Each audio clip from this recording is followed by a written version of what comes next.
Hello everyone. Today I'm going to talk about fleets.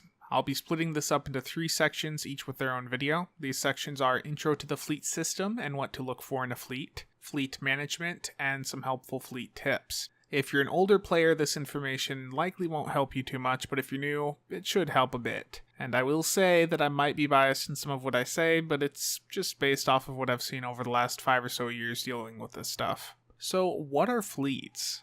Fleets are what you see as clans or guilds in other games. They're usually something you join for the social interaction, to have people to do things in the game with, or just to chat to. They're also a great source of endgame gear and ships. Now, with STO, there really isn't the social interaction part. The reality is most fleets are pretty quiet, if not just dead now. A few years ago, before Delta Rising, fleets used to rely quite a bit on that social aspect, but with large exodus of older players and a large influx of new players, a lot of fleets just died out. Most have just a handful of people in them, and only a few of the larger fleets really survived.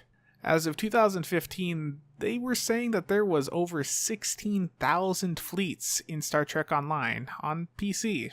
And it really doesn't take much looking around to know that there's not enough of a player base for each of those 16,000 fleets to have a large group of people going in them. It's just a small fraction that does. So, you may ask, if the social side of things aren't there, then what's the perk of being in a fleet? Well, the way myself and quite a few others see it nowadays is that fleets are just basically shopping malls. They're the only way you can get some certain ships or important pieces of endgame gear. There's also the various bonuses that you get from being in a fleet if a fleet has the certain things unlocked. There's stuff like the passive buffs from the weekly buff projects on the research lab. There's a dilithium store discount from the dilithium mine. There's an XP bonus if your fleet's in an armada or if you have one of those weekly buffs going. There's a few other things out there that I'm forgetting, but there's quite a bit. Then you get the things that you can do that require you to go and do something. Nice little perks. There's stuff like the extra 500 refined dilithium daily that you can do at the fleet dill mine once a day on each character if you want. There's the research lab crafting missions, which level up a bit faster and get some crafting materials and some dilithium. There's a few things out there that you can do. Too many to go over here in just this video. Now, one common thing I've seen over the years is people not wanting to join fleets due to not wanting to do social stuff. And I get why they're saying it, but the issue is in STO, it's a pretty stupid way to go about things because there really isn't much social interaction in most parts of the game. This game is really quite solo focused in many things.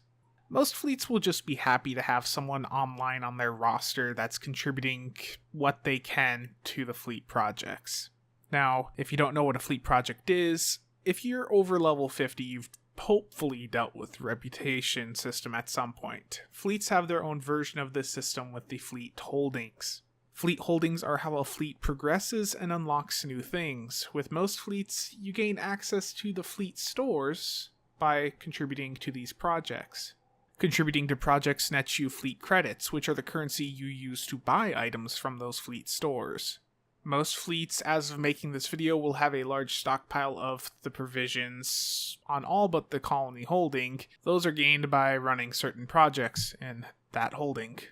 Now, these contributions to your fleet can be tracked on the leaderboard and on the members page. Note that fleet credits earned from bonus pools are not tracked, so if you contribute 500 fleet credits worth of stuff and then you got 550 because of the bonus pool, that extra 50 wouldn't be on the page. This is how most fleets will promote you, and I'll be going over the promotions thing a bit more in the fleet management video.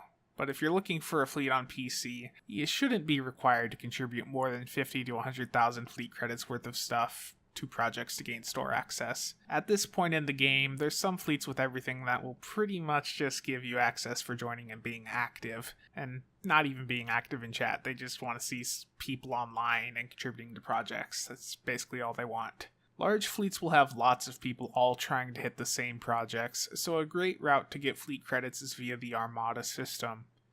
Now, there's a bit to go in with that, but I've talked about that in another video. If you want to watch that, the link's in the description. The only downside to the Armada system is there's no way for your fleet to track those contributions. But if you have store access, I really wouldn't worry about it. Just go get as many fleet credits as you can. Some other important things to note: if you don't like a fleet, you're not stuck with it. On the bottom right of the roster page is the leave button. You can leave at any point. There's no commitment. If you're a new player or unfleeted, I'd strongly recommend against just accepting random fleet invites unless you understand what's going on. When I first started playing, I was in a random invite fleet that eventually wanted people to contribute 1 million fleet credits worth of stuff to gain store access. And they only wanted to the starbase. They didn't care about the other holdings. They wanted you to do 1 million just to the starbase, which is very difficult when you have a few hundred active people, which we did back then in 2012 or 13. You can also have each tune in a different fleet if you want. There is nothing in the game that forces you to have everything in the same place. Some fleets I've seen want you to be fully committed to them and can be pretty strict. The way I've went about things is it's people's game to play, let them do whatever they want. Just some people take things way too seriously, and that's just a giant red flag to go and avoid them. There's plenty of places out there in this game that will let you just play the game and enjoy the passive unlocks, so just avoid crap like that. Another thing to factor in nowadays is the newer fleets that pop up. Building fleets is very costly, both in time and resources. You either need a ton of people or a few people willing to put in a massive amount of work. If you know what you're getting into, go for it, but if you're just a casual player, just find a nice large fleet, because I've seen so many small fleets pop up and just die out. So many people go and put in a bunch of work and take it a bit serious, and you get burnout. There's fleets still from 2012, 2013 or older that really just, they've never even finished the starbase because it just got to be too much work for a dozen or so people. It's something that took a lot of effort, and it's really just, in my opinion, too late to go through that effort again, especially when we now have the second starbase type holding, the colony world, which I'm going to be talking about in just a completely another video, but it needs around $3,000 worth of dilithium just to complete the entire holding, so yeah, it's really costly. However, one thing that is very important to note if you do want to go down the small fleet route is that if you have the provisions for a specific item,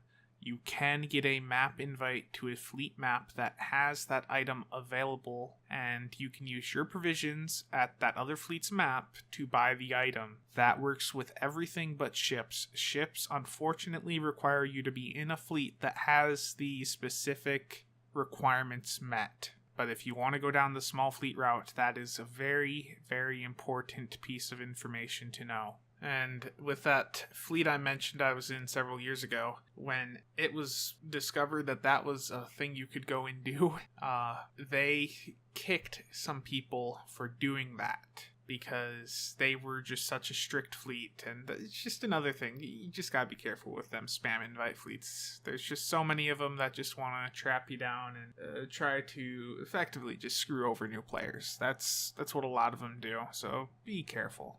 Finally, I know there's some things that I'll have missed with this, so if there's something you want to ask, just ask down in the comments below and I'll respond as soon as I can. Thanks for watching, and I'll see you all next time with the fleet management video, which should be out within the next day or two.